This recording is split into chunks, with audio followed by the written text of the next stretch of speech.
નમસ્કાર વિદ્યાર્થીઓ, અર્થશાસ્ત્ર પ્રકરણ પહેલું ગયા આ બંને પાઠની અંદર આપણે અર્થશાસ્ત્રની અંદર આંકડાનું મહત્વ, અર્થશાસ્ત્રની અંદર કોઈ પણ માહિતી છે એની રજૂઆત કરવાની રીતો, એની અંદર ત્રણ રીતોમાં આપણે એક આંકડાકીય રીતની વાત કરી ગયા, વર્ણનાત્મક રીતની વાત કરી ગયા અને ત્રીજી બાબત જે આકૃતિ દ્વારા પણ માહિતી છે એની રજૂઆત થઈ શકે. હવે કયા પાઠની અંદર આપણે જુદી જુદી રીતે આંકડાકીય માહિતીનું અર્થશાસ્ત્રમાં શું મહત્વ છે એની આપણે ચર્ચાઓ કર્યા પછી આકૃતિ દ્વારા કઈ રીતે માહિતીની રજૂઆત થઈ શકે એના માટે આપણે કઈ કઈ બાબતો ધ્યાનમાં રાખવી જોઈએ.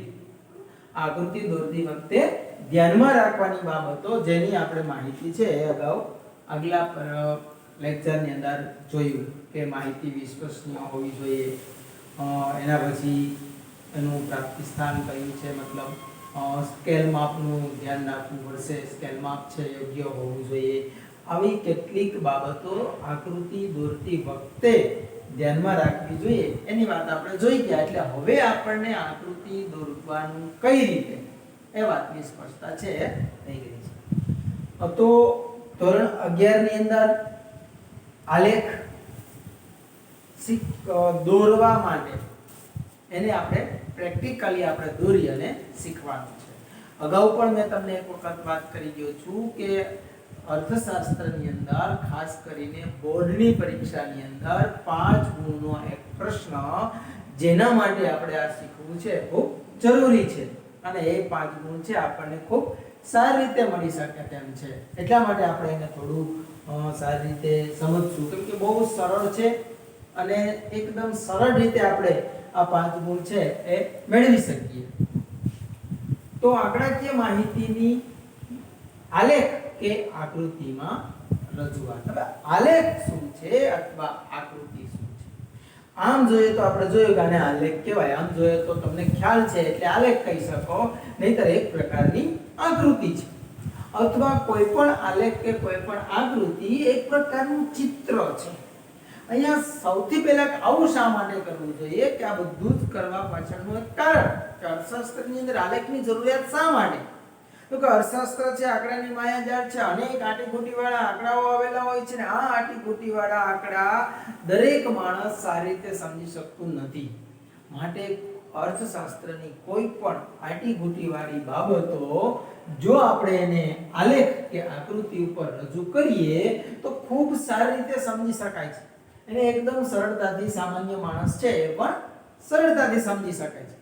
એટલા માટે આપણે અર્થશાસ્ત્રની અંદર આલેખનો ઉપયોગ છે ખૂબ જરૂરી છે. તો કઈ રીતે આપણે આલેખનો ઉપયોગ કરવાનો છે એના માટે આપણે ઘણા બધા પ્રકારના આલેખ, માહિતીને સરળ રીતે રજૂ કરવા માટે આકૃતિ કે આલેખ જરૂરી છે. તો આકૃતિ કે આલેખ કેટલા પ્રકારના? તો એમાં અઢળક પ્રકારો છે. ઘણા બધા પ્રકારે આપણે આકૃતિ અને આલેખ દોરી શકીએ. એમાં પણ આજે તો કોમ્પ્યુટર ટેકનોલોજીનો જમાનો આવી ગયો. કોમ્પ્યુટરની અંદર તો અનેક પ્રકારના આપણે આલેખ છે એ દોરી શકીએ.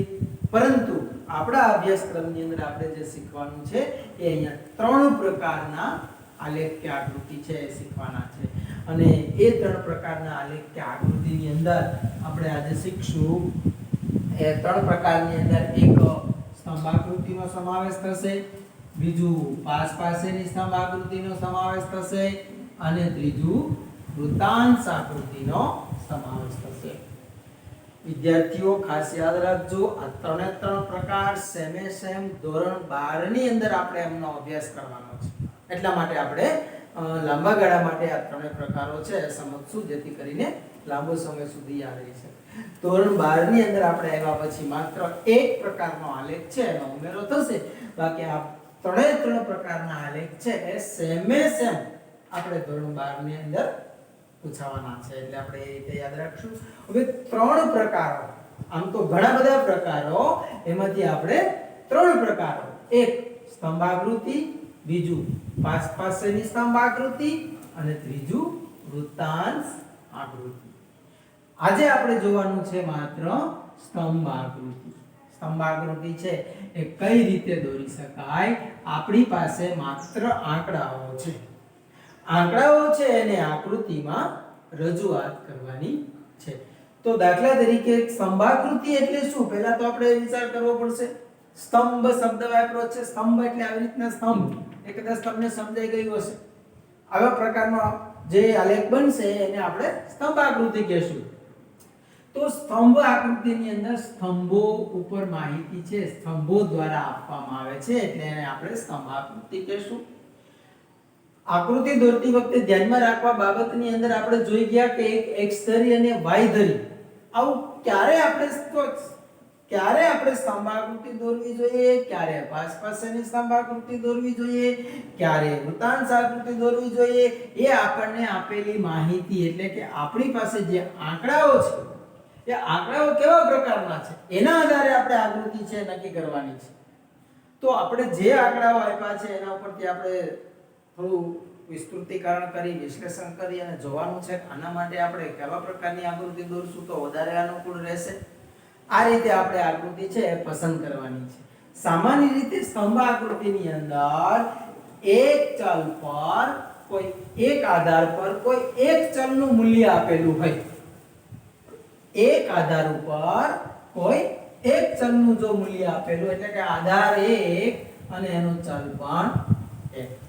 એક આધાર ઉપર એક ચલનું મૂલ્ય આપેલું હોય તો એને આપણે સાદી સ્તંભાકૃતિ દ્વારા દર્શાવી શકશું. અહીંયા આપણે માહિતી જોશું બે જ છે. એક આધાર માહિતી અને એક ચલની માહિતી. આધાર માહિતી પણ એક છે અને ચલ ઉપર દર્શાવવાની માહિતી પણ એક છે એટલે આપણા પાસે કુલ બે પ્રકારની માહિતી છે. આ બે જ પ્રકારની માહિતી હોય તો એના માટે આપણે પાસેની સ્તંભાકૃતિ દોરી શકીએ. એનાથી આગળ સાદી સ્તંભાકૃતિ દોરી શકીએ. એનાથી આપણે આગળ જઈએ તો પાસેની સ્તંભાકૃતિમાં થોડું બદલી જશે જે આપણે નેક્સ્ટમાં જોશું કે એક આધાર ઉપર એક ચલનું એક કરતા વધારે મૂલ્ય દર્શાવવાનું હોય. અહીંયા ચલ એટલે આપણે જે વર્ષ લેશું એના એક આધાર ઉપર એક ચલનું એક કરતા વધારે વખત મૂલ્ય દર્શાવવાનું હોય તો પાસે બબ્બે ત્રણ સ્તંભ દોરશું.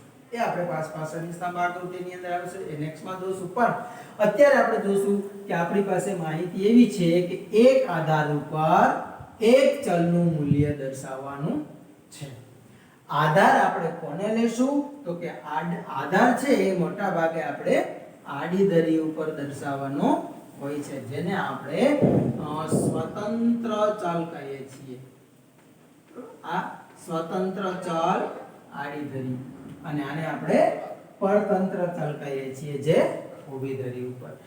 આપણને ધારો કે ભારતમાં ઘઉંનું ઉત્પાદન 10 વર્ષના ગાળાની અંદર આપ્યું છે. ભારતમાં ઘઉંનું ઉત્પાદન કયા વર્ષે કેટલું ઉત્પાદન મણ કે કિલોમાં નથી લાખ ટનમાં છે. એટલે કે 1970-71 ના વર્ષમાં તો કે 30 લાખ ટન. એના પછીના 80-81 માં 40 લાખ ટન, 90-91 માં 50 લાખ ટન, 2000-2001 માં 60 લાખ ટન, 2010-2011 ના વર્ષમાં 70 લાખ ટન. લાખ ટન ની અંદર આપણું આ માપ આપેલું છે ભારતની અંદર ઘઉંનું ઉત્પાદન. હવે આ વસ્તુ છે આપણે કોઈને બોલીને સમજાવીએ કે આ વર્ષમાં આટલું હતું, આ વર્ષમાં આટલું હતું, કયા વર્ષમાં વધુ હતું, કયા વર્ષમાં ઓછું હતું તો સ્વાભાવિક છે યાદ ન રહે. પરંતુ જો એને આકૃતિ ઉપર દર્શાવી દેવામાં આવે તો તમે જોઈ શકો કે એકદમ આપણે સરળ રીતે એને સમજી શકીએ કે દર વર્ષે એનું પ્રમાણ છે એ વધતું જાય છે. તો આ માહિતીને આપણે આલેખ ઉપર મૂકવાની છે. આધારિત ચલ ઊભી ધરી y પર આપેલ છે જેમાં આપણે ઉત્પાદન દર્શાવ્યું છે આપણી આકૃતિની અંદર અને સ્વતંત્ર ચલ આડી ધરી x ઉપર આપવામાં આવ્યું છે જેની અંદર આપણે વર્ષ બતાવવામાં આવ્યા છે. સામાન્ય રીતે આલેખ જે આપણે ખાનાવાળો આલેખ હોય છે એનો ઉપયોગ કરી શકીએ. હાલ ધોરણ 11 પૂરતો આપણે આલેખ ખરીદવાની જરૂરિયાત નથી. હાથે આલેખ દોરીને પણ આપણે પ્રેક્ટિસ કરી શકશું. તો આલેખની અંદર જે આડા ઊભા ખાના એ દરેક ખાનું 1 સેમીનું હોય છે અને આપણે 1 સેમી ગણવાનું છે. જે આડું ખાનું હોય કે ઊભું ખાનું લઈએ 1 સેમી. સૌથી પહેલા આપણે કીધું કે માહિતી ક્યાંથી લીધી એ દર્શાવવાનું હોય, પછી સ્કેલ માપ દર્શાવવાનું હોય છે. તો સ્કેલ માપ આપણે નક્કી કરી લઈએ. આપણી પાસે માહિતી ઓછામાં ઓછી 30 અને વધુમાં વધુ 70 છે. આપણે 70 લાખ ટન ઉત્પાદન બતાવવાનું છે, એટલે 70 સુધી આંકડો આપણી પાસે હોવો જોઈએ. એના માટે આપણે સ્કેલ માપ કેવું લેશું? તો અહીંયા આપણે સ્કેલ માપની મેં સ્પષ્ટતા કરી છે કે સ્કેલ માપ 1 સેમી બરાબર 10 લાખ ટન. 1 સેમી એટલે કે એક ખાનું તમે પૂરું કરો, એક ખાનું પાર કરો એટલે મેં 10 બતાવ્યા છે 10 લાખ. તો 2 સેમી એ 20 લાખ ટન, 3 એ 30 lakh ton, 40 lakh ton, 50 lakh ton, 60 lakh ton, 10 ના ખાનાઓ છે આપણે બતાવવામાં આવ્યા છે. તો આપણે 1 સેમી બરાબર માપ શું લીધું? 10 લાખ ટન. આ માપ તમે 5, 10, 15 લઈ શકો, 10, 20, 40, 60 પણ લઈ શકો. એ મેં તમને અગાઉ કીધું હતું એ પ્રમાણે કે માપ છે યોગ્ય લેવાનું છે, એટલે આપણો આલેખ છે વ્યવસ્થિત બને. હવે આપણે એમાં જોઈએ કે વર્ષ 1970-71 ના વર્ષની અંદર, એટલે કે આપણું પહેલું ખાનું 70-71 ના વર્ષની અંદર ભારતની અંદર ઘઉંનું ઉત્પાદન 30 લાખ ટન હતું. તો 70-71 નો આપણે સ્તંભ દોરશું. તો વર્ષ, સમય, ક્ષેત્ર આ બધા સ્વતંત્ર ચલ છે જેને હંમેશા આપણે આડીધરી ઉપર દર્શાવવાના હોય. ઘણા પ્રશ્ન એ થાય કે ઈસવીસન અહીંયા બતાવવા કે અહીંયા બતાવવાના છે, પણ એ જોવાનું કે સમય છે, ક્ષેત્ર છે, સ્થળ છે. એટલે સમય એટલે મહિનાઓ આપ્યા હોય, વર્ષ આપ્યું હોય, દિવસો આપ્યા હોય તો એ સમયની અંદર આવશે. આપણે આડીધરી ઉપર લેવાનું થશે. કોઈ ક્ષેત્ર, ખેતી ક્ષેત્ર, સેવા ક્ષેત્ર, માધ્યમિક ક્ષેત્ર, ઉદ્યોગ ક્ષેત્ર, તો ક્ષેત્ર પણ ક્યાં લેશું? આડીધરી ઉપર. સમય, ક્ષેત્ર અથવા વર્ષ હોય તો એને પણ આપણે ક્યાં લેશું? હંમેશા આડીધરી ઉપર લેવાનું છે. તો આપણે વર્ષ છે એટલે આડીધરી ઉપર લીધું છે. હવે આપણે ઊભી ધરી ઉપર છે પરતંત્ર ચલ છે, જેનું માપ અલગ અલગ પ્રકારનું છે, જે આપણે આની અંદર ચોક્કસ કરીને બતાવવાનું છે. 1970 ની અંદર ઉત્પાદન 30 લાખ હતું, તો આપણે 30 સુધી એ સ્તંભ છે એ બતાવવાનો રહેશે. અગાઉ પણ વાત કરી ગયા, દરેક સ્તંભ છે એ હંમેશા એક ખાનું મૂકીને દોરવું એવું જરૂરી નથી, પણ શરૂઆત તમે જ્યાંથી કરો ત્યાંથી પછી કન્ટિન્યુ રાખવાનું. પહેલો સ્તંભ તમે એક ખાનું છોડ્યા વગર દોરેલો હોય તો પછી આગળ જતા પણ એક પણ ખાનું છે, એક પણ માપનું ખાનું છોડવાનું નથી. એક ખાનું છોડો તો હર વખતે એક છોડવાનું છે, બે ખાના છોડો તો હર વખતે બે ખાના છોડવાના છે. શરૂઆત છે આપણે હંમેશા ઉદ્ગમ બિંદુથી કરવાની છે, હંમેશા અહીંથી. એવું ન બની જાય કે પહેલો આલેખ સ્તંભ આપણે આ બાજુ દોર્યો, બીજો આયન, ત્રીજો આયન, ચોથો આયન, પાંચમો આયન, આવું ન થવું જોઈએ. હંમેશા પહેલો સ્તંભ છે એ 0 બાજુથી શરૂ કરવાનું. માપ પહેલી બાજુ ઉપર જશું તો 0 થી આગળ વધશે, સ્તંભ પહેલો આગળ આવશે, એના પછીનો સ્તંભ છે હંમેશા થવો જોઈએ. આ પણ આલેખનો એક નિયમ છે. હવે વાત 70-71 માં 30 લાખ ટન ઉત્પાદન, 80-81 માં તો કે 40 લાખ ટન નું ઉત્પાદન, 90-91 ની અંદર 50 લાખ ટન નું ઉત્પાદન, 2000-2001 ની અંદર 60 લાખ ટન નું ઉત્પાદન, 2010 અને 2011 ના વર્ષની અંદર 70 લાખ ટન નું ઉત્પાદન છે એ થયું છે. આવું આપણે આકૃતિ ઉપરથી સ્પષ્ટ કરી શકીએ. માહિતી જ્યારે આંકડાકીય આ માહિતી છે એ સામાન્ય માણસ સમજી જ નહીં શકે, એને ખ્યાલ જ નહીં આવે, પરંતુ આકૃતિ કે આલેખ ઉપર માહિતી આવી ગઈ, સામાન્ય માણસને તરત જ સમજાઈ જશે કે 70-71 કરતા 80-81 માં વધુ ઉત્પાદન છે, એના કરતા આમાં વધુ ઉત્પાદન છે, એના કરતા આમાં વધારે ઉત્પાદન, એના કરતા આના વધારે ઉત્પાદન. એના ઉપરથી દરેક માણસ છે એ વિશ્લેષણ કરી શકે, જાણી શકે, સમજી શકે કે દર વર્ષે ઉત્પાદનના પ્રમાણમાં વધારો થતો જાય છે. હવે મોટા ભાગે આપણે કોઈ પણ પ્રકારનો આલેખ દોરીએ ત્યારે આલેખ દોરો અને વિશ્લેષણ કરો.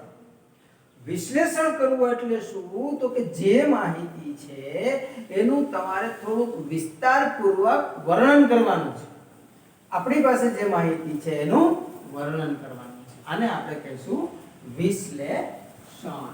જો આપણે વિશ્લેષણ કરવાનું થાય તો 4-5 મુદ્દાઓ છે આપણે વિશ્લેષણના લખવાના છે. સૌથી પહેલા વિશ્લેષણની અંદર આપણે આકૃતિને વિસ્તારપૂર્વક સમજાવવાની છે. આકૃતિને વિસ્તારપૂર્વક સમજાવીએ એને કહેશું વિશ્લેષણ.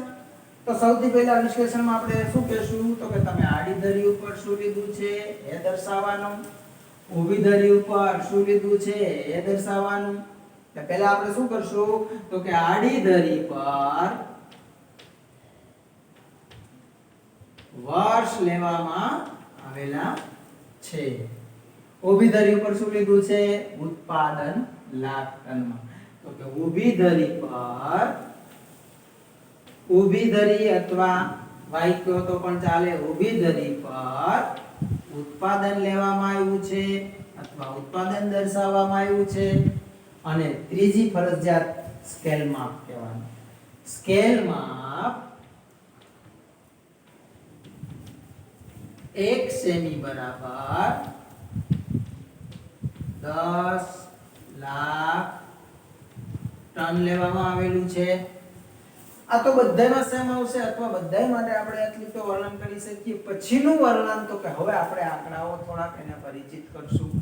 દાખલા તરીકે એમ કહેશું કે ભાઈ ભારતની અંદર 1970-71 ના વર્ષની અંદર ઘઉંનું કુલ ઉત્પાદન 30 લાખ ટન હતું, જે વધીને 2010-11 ની અંદર 70 લાખ ટન થયું છે. આવું કહી શકીએ કેમ કે આપણે વિશ્લેષણ કર્યું એના પરથી જાણી શક્યા સૌથી વધારે ઉત્પાદન 2010-11 માં 70 લાખ ટન દર્શાવવામાં આવેલું છે અથવા દર્શાવેલું છે. પછી દર વર્ષે જો આ સ્તંભ આના કરતા ઊંચો, આના કરતા આ સ્તંભ ઊંચો, આના કરતા આ સ્તંભ, દરેક સ્તંભમાં ઊંચાઈ વધતી જાય છે. એટલે સીધું જોઈને આપણે કહી શકીએ કે ભારતની અંદર ઘઉંનું ઉત્પાદનમાં દર વર્ષે વધારો જોવા મળેલો છે. અને વિશ્લેષણની અંદર એક તમે આગાહી કરી શકો. આગાહી એક ખાસ વિશ્લેષણનો મુદ્દો છે. હવે તમે આગાહી કેમ કરી શકશો તો કે 30 માંથી 40 થયા 10 નો વધારો થયો, 10 માંથી 50 થયા 10 નો વધારો થયો, 50 માંથી 60 થયા 10 નો વધારો થયો, તો 60 માંથી 70 થયા 10 નો વધારો થયો. તો 70 માંથી કેટલા થાય, કેટલો વધારો થાય તો કે 10 નો વધારો થાય એટલે 80 થાય. તમે વિશ્લેષણની અંદર તમે વિચાર રજૂ કરી શકો, એક આગાહી કરી શકો કે હવે 2020-21 ના વર્ષની અંદર ઘઉંનું ઉત્પાદન વધી અને 80 લાખ ટન સુધી પહોંચે આવી શક્યતાઓ છે.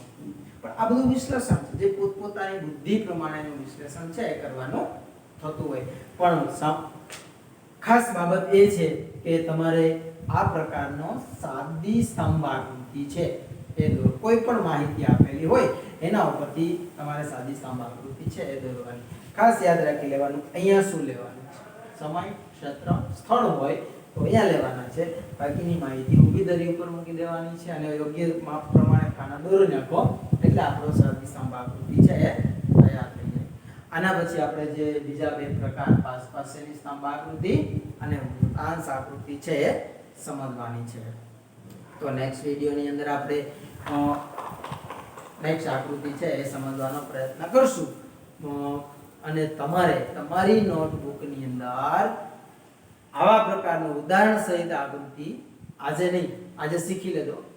નેક્સ્ટમાં જ્યારે ત્રણ આકૃતિ પૂરી થશે પછી હું એ હોમવર્કમાં આપવાનો છું. એટલે ત્રણ પ્રકારની આકૃતિ છે તમને દોરતા આવડતી હોવી જોઈએ. દોરવા માટે તમે એકાદી વખત પ્રેક્ટિસ છે કરી જોજો. તો કાલે આપણે પાસેની સ્તંભ આકૃતિની સાથે મળશું. ત્યાં સુધી સૌને જય શ્રી કૃષ્ણ.